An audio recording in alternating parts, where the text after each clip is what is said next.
আপনি কি জানেন গর্ভবতী নারীদের জন্য আল্লাহ কি কি পুরস্কার রেখেছেন? রাসূল সাল্লাল্লাহু আলাইহি ওয়াসাল্লাম বলেছেন, যখন কোনো নারী তার স্বামীর পক্ষ থেকে গর্ভধারিণী হয় এবং স্বামী তার জন্য সন্তুষ্ট থাকে, তখন সে আল্লাহর জন্য সর্বদা রোজা পালনকারী এবং সারা রাত নকল ইবাদত করার মতন সওয়াব পেতে থাকবে।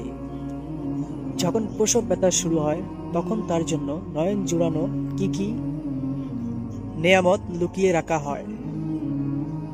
কি কি নেয়ামত লুকিয়ে রাখা হয় তার জন্য, তা আসমান জমিনের কোনো অধিবাসী জানে না। সে যখন সন্তান প্রসব করে, তখন তার দুধের ফোঁটার প্রতিটি ফোঁটার পরিমাণ অনুযায়ী তাকে একটি করে নেকি দেওয়া হয়।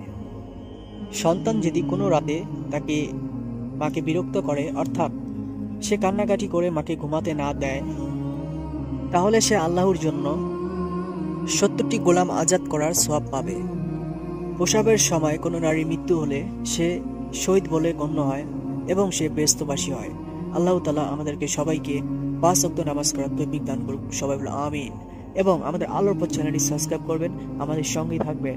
ভিডিওটি লাইক, শেয়ার করতে ভুলবেন না। আল্লাহ হাফেজ।